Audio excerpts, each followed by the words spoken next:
Hello friends, good morning. स्वागत है आप सभी का मेरा यूट्यूब चैनल पर। दोस्तों आइए आज का इस वीडियो में हम लोग बात करेंगे आंसर की। जैक द्वारा आज 21 फरवरी 2024 को जो साइंस थ्योरी का एग्जाम हुआ है 10 क्लास का, उसमें जो बहुवैकल्पिक प्रश्न आपका सेक्शन ए में, खंड ए में 30 प्रश्न है, उस 30 प्रश्नों को हल हम इस वीडियो में आप लोग को बतलाएंगे। दोस्तों अगर वीडियो आपको पसंद आ जाए तो जरूर लाइक कर दीजिएगा और चैनल पर पहली बार आए हैं तो जरूर सब्सक्राइब करके जाइएगा। दोस्तों बिना किसी देरी का हम लोग चलिए वीडियो को शुरू करते हैं और पहला क्वेश्चन को देखते हैं। पहला प्रश्न आपको यहाँ पर दिख रहा है, देखिए आपको पहला प्रश्न सेक्शन ए का जो जैक ने 21 फरवरी 2024 में जो लिया गया है परीक्षा, उसका हल आपको आंसर की के रूप में हम बता रहे हैं। दोस्तों पहला है, उच्च कोटि का पॉलिश किया हुआ कांच का पृष्ठ कहलाता है। यानी कांच जो पॉलिश कांच रहता है, उच्च क्वालिटी का पॉलिश कर दिया जाता है उस पर, तो पॉलिश किया हुआ कांच को क्या कहते हैं? तो यहां पर आप देख पा रहे हैं ऑप्शन नंबर सी आपका सही उत्तर है। तो क्वेश्चन नंबर 1 का ऑप्शन सी आपका राइट आंसर आ जाएगा। उसको दर्पण कहते हैं, राइट। तो दर्पण आ गया। अब आइए आ जाइए प्रश्न संख्या 2। यहां पर आप देखिए प्रश्न संख्या 2। प्रश्न संख्या 2 में क्या कहता है? 30 सेंटीमीटर फोकस दूरी के अवतल के फोकस पर एक वस्तु को रखा गया है। अवतल दर्पण के फोकस पर किसी वस्तु को जब रखा जाता है तो प्रतिबिंब कहां पर बनता है, पहले ये पता लगाइए। तो देखिए ये अवतल दर्पण है, ये वाला आपका, ये अवतल दर्पण हम बना देते हैं जल्दीबाजी में ऐसे करके। ये अवतल दर्पण, ये ध्रुव P है, ये मुख्य फोकस F है, ठीक है, F है, और यहाँ पर वक्रता केंद्र C है। अगर वस्तु यहाँ पर रखा जाता है तो वस्तु ये सीधी आया यहाँ पर और मुख्य फोकस F होते हुए निकल जाएगा, दूसरा यहाँ पर आएगा और ऐसे निकल जाएगा। यानी प्रतिबिंब पीछे बढ़ाने पर कहाँ बनेगा? अनंत पर बनेगा, अनंत पर बनेगा। तो इसका मतलब अनंत तक का दूरी माप सकते हैं? नहीं। तो इसकी दूरी आपका यहाँ ऑप्शन में क्या होगा? सी। कितना होगा? यानी 2 का भी ऑप्शन क्या हो गया आपका? सी उत्तर हो गया। 2 का क्या उत्तर हो गया? सी उत्तर हो गया प्रश्न संख्या 2 का, ठीक है। तो ये फिजिक्स से क्वेश्चन है, फिजिक्स से 30 क्वेश्चन है, तो इसमें 10 फिजिक्स का है, 10 केमिस्ट्री का है और 10 बायोलॉजी का है। तो दोस्तों आप आ जाइए प्रश्न संख्या 3। प्रश्न संख्या 3 यहां पर आप देख पा रहे होंगे क्या दिया हुआ है? एक अवतल लेंस की फोकस दूरी 20 सेंटीमीटर है, तो इसकी क्षमता क्या होगी? तो आपको मैं बता देता हूं, पहले ये समझिए। अवतल दर्पण की क्षमता जो डी डायोप्टर जिसको हम लोग लिखते हैं, लेंस की क्षमता, पावर ऑफ एकोमोडेशन P बराबर होता है 1/FD, जहां F किस में होगा? मीटर में होगा। F किस में होगा? मीटर में होगा, यानी फोकस दूरी मीटर में होना चाहिए। यहां पर आपको F जो दिया गया है ये अवतल लेंस है, तो अवतल लेंस की फोकस दूरी माइनस होता है, तो -20 सेंटीमीटर आपका फोकस दूरी है। इसको मीटर में बदलिएगा तो -20/100 क्या हो जाएगा? मीटर हो जाएगा। ये 0 0 काट दीजिएगा तो ये 5 हो जाएगा, यानी ये कितना हो जाएगा? -1/5 मीटर। यानी कितना हो गया? -1/5 मीटर हो गया। तो यहां पर आप इसका क्या निकालने के लिए बोल रहा है? आपको क्षमता निकालने बोल रहा है। तो 1/F, अब F का मान है -1/5, इतना डायोप्टर हो गया। ये 1 हो गया, इसको 1 लिख सकते हैं, और ये माइनस को पहले लगा दीजिए, 5 को ऊपर भेज दीजिए और यहाँ पर आ गया। तो ये कितना? 1 आ गया। देखिए ये एक मेन है, मेन बट्टा यहाँ पर है ना, तो इस 1 को हम लोग 1/1 ये जो है इस रूप में 1 को लिख सकते हैं। तो यहाँ 1/1 हो गया, ये माइनस को पहले लगा दिए, 5 ऊपर चला गया, -1 रह गया, यानी कि -5 डायोप्टर हो जाएगा, जो ऑप्शन नंबर आपका डी में है। तो यानी तीसरा का उत्तर कितना हो गया? ऑप्शन नंबर डी आपका सही राइट आंसर आ गया। कितना? थर्ड का, राइट। अब आ जाइए क्वेश्चन नंबर 4। अवतल लेंस में आवर्धन बराबर होता है। देखिए अवतल लेंस में आवर्धन हम लोग जानते हैं, आवर्धन m बराबर क्या होता है? आवर्धन किस m बराबर होता है? प्रतिबिंब की ऊंचाई, प्रतिबिंब की ऊंचाई h2 और बीम की ऊंचाई h1 होता है, हम लोग को पता है। लेकिन यहाँ पर देखिए प्रतिबिंब और बीम की ऊंचाई के रूप में नहीं है, बल्कि वस्तु की दूरी और प्रतिबिंब की दूरी के बीच में रिलेशन है। तो यहाँ पर आप तब देखिएगा, फिगर जब बनाइएगा, इसका चित्र जब बनाइएगा तो दो समरूप त्रिभुज इस तरह आपको मिलेगा। तो दो समरूप त्रिभुज, इसका चित्र बनाकर देखिएगा, एक बड़ा वाला त्रिभुज बनेगा, एक छोटा वाला त्रिभुज बनेगा। तो उसके हिसाब से निकालिएगा तो ये आवर्धन आपका कितना आ जाएगा, प्रतिबिंब की दूरी बटा बीम की दूरी। तो प्रतिबिंब की दूरी और बीम की दूरी यहाँ पर दो जगह है, लेकिन यहाँ चिन्ह माइनस है और यहाँ प्लस है, तो प्लस वाला होगा, दर्पण में माइनस वाला होता है, ठीक है। तो अवतल लेंस है ना, तो अवतल लेंस है, तो ऑप्शन बी आपका सही उत्तर हो जाएगा, यानी 4 का ऑप्शन बी आपका राइट आंसर आ गया, राइट। अब आ जाइए अगला प्रश्न आप देख लीजिए। अब अगला प्रश्न यहाँ पर देखिए, ये भी फिजिक्स से है। 5 नंबर में है, नेत्र गोलक के लंबा होने से कौन सा दृष्टि दोष उत्पन्न होता है। तो मानव नेत्र गोलक का लंबा होना, यानी कि ऐसे करके हम लोग आई बॉल को ऐसे करके हम लोग समझ पा रहे होंगे, ऐसे आई बॉल ये है, नेत्र गोलक का लंबा हो जाना, यानी कि ये लंबा जब हो जाएगा तब अब यहाँ क्या होगा कि निकट की वस्तु का प्रतिबिंब रेटिना पर बनाने में इसको दिक्कत होगी।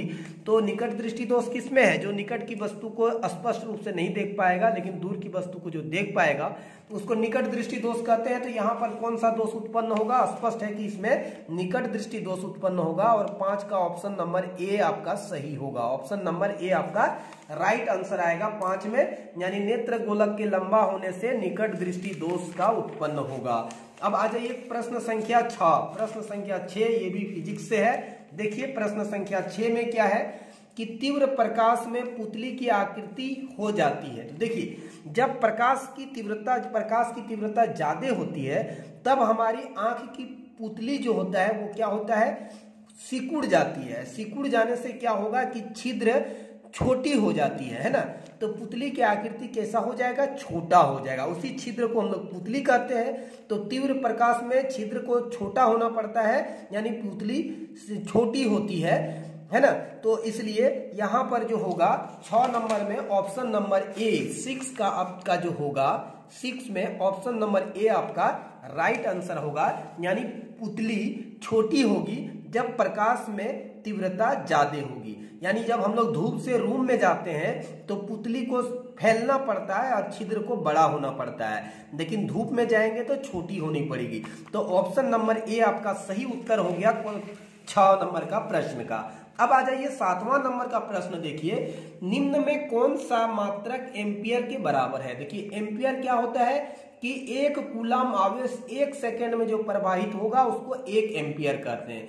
तो कूलम प्रति सेकंड, आवेश का क्या हुआ, कूलम, और प्रति सेकंड, कूलम प्रति सेकंड जो है इसका डिफिनेशन हो गया, यानी 1 एम्पियर जरा परिभाषा ही होता है, 1 एम्पियर बराबर 1 कूलम बटे 1 सेकंड। कूलम प्रति सेकंड को एम्पियर कहते हैं। तो ये ऑप्शन नंबर आपका 7 में जो ऑप्शन नंबर है वो ए वाला ऑप्शन आपका राइट आंसर के रूप में आ गया 7 नंबर का, ठीक है।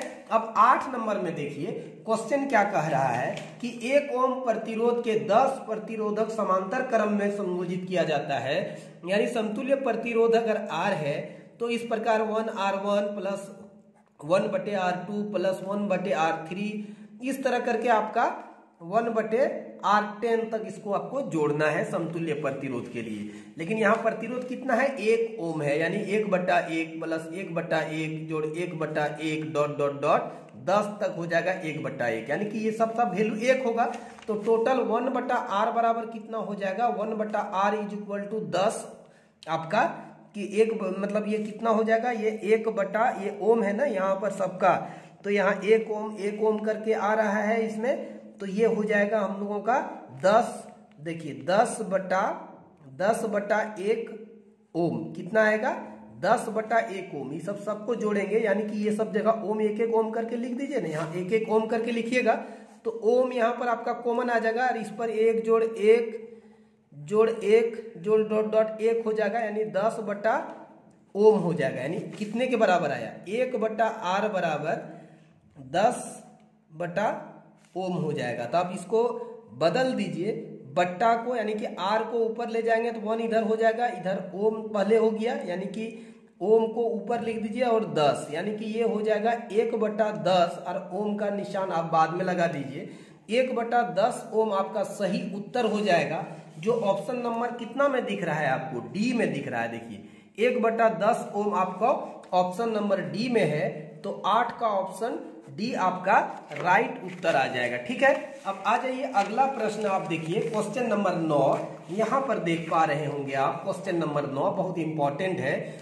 एक क्षैतिज सीधी तार में धारा की दिशा पूरब से पश्चिम की ओर है। तार के ठीक नीचे स्थित बिंदु पर चुंबकीय क्षेत्र की दिशा कैसे होगा। देखिए यहाँ पर हम अंगूठा दिखा रहे हैं, है ना, इधर मेरा पूरब है, ये साइड हमारा पूरब है, इधर मुझे उंगली जो दिख रहा है इधर पूरब है, इधर पश्चिम है। तो पूरब से पश्चिम धारा की दिशा है, ये उंगली जो मुड़ा है ये आपको क्या बता रहा है, चुंबकीय क्षेत्र की दिशा। तो देखिए उत्तर से, इधर क्या है, उत्तर से दक्षिण की ओर, तो उत्तर से दक्षिण आपका ऑप्शन नंबर कितना में है, तो ऑप्शन नंबर 1 में है। तो 9 नंबर का क्या होगा, ऑप्शन नंबर ए आपका राइट आंसर हो जाएगा 9 नंबर का। ठीक है, फिजिक्स का अंतिम ऑब्जेक्टिव प्रश्न है, यहां पर आप देख पा रहे होंगे, पृथ्वी पर ऊर्जा का मुख्य स्रोत क्या है। जो पृथ्वी पर सब ऊर्जा का जो प्रमुख स्रोत है, ना कोयला है, ना लकड़ी है, ना जल है, क्या है, सूर्य है, जो ऑप्शन नंबर डी में है। सन सबसे बड़ा ऊर्जा का प्रमुख स्रोत है, तो 10 का डी वाला ऑप्शन आपका राइट आंसर आ गया।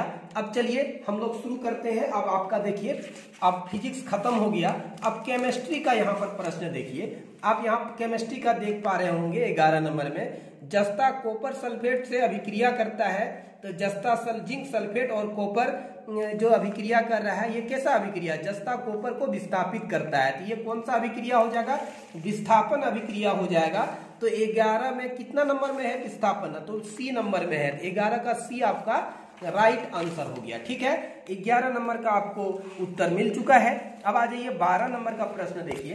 12 नंबर का प्रश्न यहाँ आप देख पा रहे होंगे, देखिए, चांदी के ऊपर काली परत का चढ़ना उदाहरण है। यानी नमी के साथ चांदी जब नमी से अभिक्रिया करती है, यानी ऑक्सीडेशन जब इसका होता है, तो उसमें काले रंग का एक परत चढ़ जाती है, जो क्या है कि इसको हम लोग क्या कहते हैं, संक्षारण कहेंगे। क्या कहेंगे इसको, संक्षारण कहेंगे। तो ये किसमें है आपका, ऑप्शन नंबर ए में है। तो आपका 12 का ऑप्शन नंबर कितना हो जाएगा, ए आपका राइट आंसर हो जाएगा 12 का, संक्षारण हो जाएगा। ठीक है, अब आ जाइए क्वेश्चन नंबर 13। देखिए यहाँ पर क्वेश्चन नंबर 13 आपको दिख रहा होगा। क्वेश्चन नंबर 13 में क्या कहता है, अम्ल के जलीय विलयन में निम्नलिखित में कौन उत्पन्न होता है। तो देखिए अम्ल का जलीय विलयन जो होगा उसमें हाइड्रोजन प्लस आयन निकलेगा, H+ आयन का यहाँ पर है, सॉरी यहाँ पर देखिए, अम्ल के जलीय विलयन में निम्न में से कौन उत्पन्न होता है। तो यहाँ पर जो दिख रहा है, तो अम्ल के जलीय विलयन में कौन सा आयन, H+ हाइड्रोजन आयन उत्पन्न होगा। तो ऑप्शन नंबर बी, यानी 13 का ऑप्शन नंबर बी आपका राइट आंसर हो जाएगा।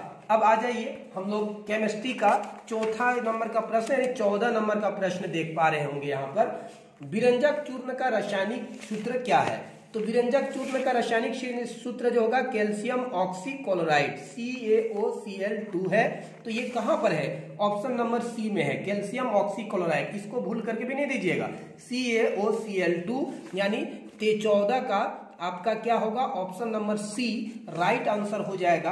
अब आ जाइए हम लोग प्रश्न संख्या 15 का उत्तर देखते हैं।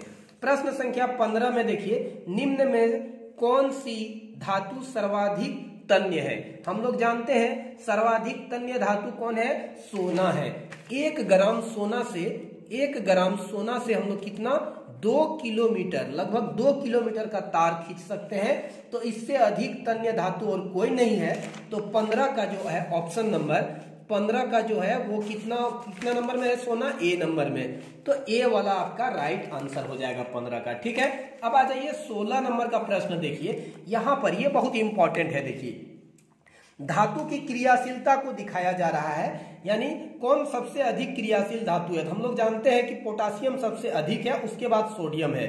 तो सोडियम यहाँ 1 2 3 जगह है। ठीक है, सोडियम, पोटासियम, उसके बाद मैग्नीशियम आता है। तो मैग्नीशियम इसमें भी नहीं है, इसमें है, तो ये वाला हो सकता है, और इसमें भी मैग्नीशियम है। ये दोनों तो कैंसिल हो गया। कौन कौन कैंसिल हो गया, ये एगो कैंसिल हो गया, ये, और एक ये कैंसिल हो गया। ठीक है, ए और बी नहीं हुआ।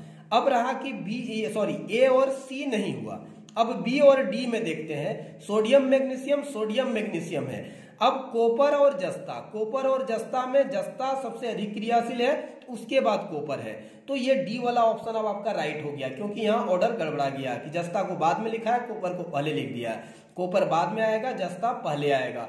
तो ऑप्शन नंबर डी आपका राइट आंसर हो जाएगा। तो 16 का ऑप्शन डी आपका राइट आंसर हो गया। ठीक है, अब आ जाइए आगे हम लोग देखते हैं इसका। देखिए 17 नंबर का प्रश्न देखिए, कार्बन की संयोजकता है, कार्बन का संयोजकता है। तो हम लोग जानते हैं कार्बन के 72 कक्षा में 4 इलेक्ट्रॉन है, तो 4 इलेक्ट्रॉन की सहायता करे, सहयोग करेगा, मतलब किसी बंधन बनाने में हिस्सा लेगा। तो यानी ये इसकी संयोजकता जो होगा, वैलेंसी यानी वैलेंस इलेक्ट्रॉन की संख्या 4 है, तो वैलेंसी इसका कितना होगा, 4 होगा। तो ऑप्शन नंबर 4 आपका कितना में दिख रहा है, तो ऑप्शन नंबर 4 आपका सी में है। तो कितना का, 17 का आपका आंसर क्या हो गया, सी राइट आंसर हो गया। ठीक है, अब आ जाइए यहाँ पर देखिए आप प्रश्न संख्या, यहाँ पर आप देख पा रहे होंगे 18। लंबी श्रृंखला वाले कार्बोक्सिलिक अम्ल के सोडियम लवण को कहते हैं, साबुन कहते हैं। तो यहाँ साबुन आपको ऑप्शन नंबर बी में दिख रहा है। तो 18 का ऑप्शन बी होगा। 18 का क्या होगा, 18 का ऑप्शन बी आपका राइट आंसर हो जाएगा। दोस्तों अब आ जाइए हम लोग 19 नंबर का प्रश्न देख लेते हैं। तो सिलिकॉन आधुनिक आवर्त सारणी में किस वर्ग का सदस्य है। देखिए periodic table, modern periodic table में 18 को हम लोगों का ये 7 आवर्त और 18 वर्ग है। तो इसमें से जो सिलिकॉन का स्थान है तो वो तीसरा आवर्त और 14वां वर्ग में होगा। तो ये ऑप्शन नंबर सी में वर्ग की संख्या है। 19 का ऑप्शन नंबर सी यानी 14वां वर्ग में होगा और आवर्त की संख्या 3 होगा। ठीक है, अब आ जाइए केमिस्ट्री का अंतिम प्रश्न, यहाँ आप देख पा रहे होंगे 20 नंबर में है। आधुनिक आवर्त सारणी में आवर्त 2 में कितने तत्व हैं। तो देखिए प्रथम आवर्त में केवल 2 तत्व है, 2, लेकिन दूसरा और तीसरा आवर्त में हम लोगों का 8 तत्व होंगे। तो 20 का ऑप्शन नंबर कौन होगा, सी होगा। यानी 20 का भी क्या होगा, ऑप्शन नंबर सी आपका राइट आंसर हो जाएगा। दोस्तों ये आपका खत्म हो गया केमिस्ट्री का। अब आ जाइए बायोलॉजी का प्रश्न हम लोग का शुरू हो रहा है 21 नंबर में। बायोलॉजी में क्या है, देखिए विषमपोषी जीव अपने उत्तरजीविता के लिए प्रत्यक्ष और परोक्ष रूप से आश्रित है। देखिए विषमपोषी जीव किसको कहते हैं, जो अपना भोजन जिस स्वपोषी पर निर्भर करती है। यानी विषमपोषी जीव जो अपना भोजन खुद नहीं बनाता है, और स्वपोषी किसको कहते हैं, जो अपना भोजन खुद तैयार करता है, जैसे पेड़ पौधा है। तो विषमपोषी किस पर निर्भर करेगा, हरे स्वपोषी पौधों पर निर्भर करेगा। विषमपोषी जीव हरे स्वपोषी पौधों पर निर्भर करेगा। तो 21 का ऑप्शन डी हो गया। 21 का क्या हो गया, ऑप्शन डी आपका राइट आंसर हो गया। अब आ जाइए आप 22 का उत्तर देखिएगा। 22 यहाँ देख लीजिए, पौधे में वायव्य भागों से जल के वाष्प के रूप में निकलने की क्रिया को क्या कहते हैं। तो यहाँ पर आप देख पा रहे हैं उत्सर्जन नहीं होगा, प्रासरण नहीं होगा, विसरण नहीं होगा, ऑप्शन नंबर डी में होगा, वाष्पोत्सर्जन होगा। तो ऑप्शन नंबर डी 22 का भी ऑप्शन नंबर क्या हो गया, ऑप्शन नंबर डी आपका राइट आंसर हो गया। ठीक है, बायोलॉजी का 2 प्रश्न हो गया। अब यहाँ देखिए तीसरा प्रश्न 22 नंबर में है, सॉरी 22 तो हो गया, 23 नंबर में है। 2 तंत्रिका कोशिका के मध्य एक खाली स्थान होता है जिसको स्नेप्स कहते हैं, ज्वाइंट जो होता है। तो स्नेप्स आपका ऑप्शन नंबर सी में है। तो 23 का ऑप्शन नंबर सी, 23 का क्या हो गया, ऑप्शन नंबर सी। 2 तंत्रिका कोशिका के मध्य एक खाली स्थान होता है जिसको सिनेप्स कहते हैं। तो 23 नंबर का भी ऑप्शन हो गया, आंसर हो गया आपका। अब आ जाइए 24 नंबर में देखिए, आप यहाँ पर देख पा रहे होंगे मानव में बुद्धि एवं चतुराई का केंद्र है। तो ब्रेन का जो हम लोगों का ये सब ब्रेन का सेरिब्रेम है ना, स्पाइनल ये सब है। तो यहाँ सेरिब्रेम, तो सेरिब्रेम ये वाला सेरिब्रेम जो होगा मानव में बुद्धि एवं चतुराई का केंद्र है। मानव मस्तिष्क का ये सवाल है। तो 24 नंबर का ऑप्शन नंबर ए आपका, 24 का ऑप्शन नंबर ए आपका राइट आंसर हो गया। तो अब आ जाइए दोस्तों यहाँ पर देखिए, आप यहाँ देख पा रहे होंगे क्वेश्चन है आपका, अंडाणु निषेचित होता है, योनि में नहीं होगा, गर्भाशय में नहीं होगा, अंडाशय में नहीं होगा। ऑप्शन नंबर डी में है आपको फिलोपियन नालिका में, इसमें होगा फिलोपियन नालिका में इसका निषेचन होगा अंडाणु का। तो 25 नंबर का ऑप्शन डी आपका राइट आंसर हो जाएगा। 25 का ऑप्शन नंबर डी आपका सही उत्तर हो जाएगा। अब आ जाइए 26 नंबर का प्रश्न, नर युग्मक तथा मादा युग्मक के संयोजन से बनता है। तो हम लोग ये जानते हैं युग्मनज बनता है, ये वाला ऑप्शन नंबर, अंडाणु शुक्राणु बीज ये सब नहीं होगा, युग्मनज होगा। तो ऑप्शन नंबर 26 का जो है पहला ऑप्शन राइट आंसर है ऑप्शन नंबर ए। अब आ जाइए 27 नंबर का प्रश्न आप देख लीजिए। 27 नंबर का प्रश्न क्या है कि अवशेषी अंग का उदाहरण है, इसमें से अवशेषी अंग का उदाहरण कौन है? तो अवशेषी अंग उस अंग को कहते हैं जो हमारे शरीर में उपयोग लायक नहीं है। जैसे मानव शरीर में अपेंडिक्स होता है, तो यहाँ अपेंडिक्स तो नहीं देख रहा है, लेकिन यहाँ पुच्छ केशिरुकाएं हैं, तो ये वाला ऑप्शन नंबर बी पुच्छ केशिरुकाएं आपका सही उत्तर हो जाएगा। तो ऑप्शन नंबर बी 27 का ऑप्शन नंबर बी आपका सही उत्तर हो जाएगा। अब आ जाइए 28 नंबर देखिए, यहां पर 28 नंबर में आप देखिए यहां पर क्वेश्चन है, किसी जीव के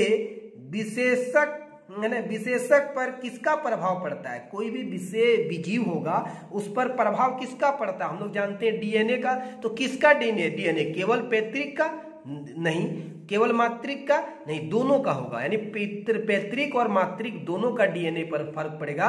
तो ये सी वाला ऑप्शन होगा आपका, दोनों, इनमें से कोई नहीं, सी वाला में पैतृक का और मातृक दोनों का, माता पिता दोनों का असर पड़ेगा। तो 28 का सी, 28 का आपका option number C right answer हो जाएगा।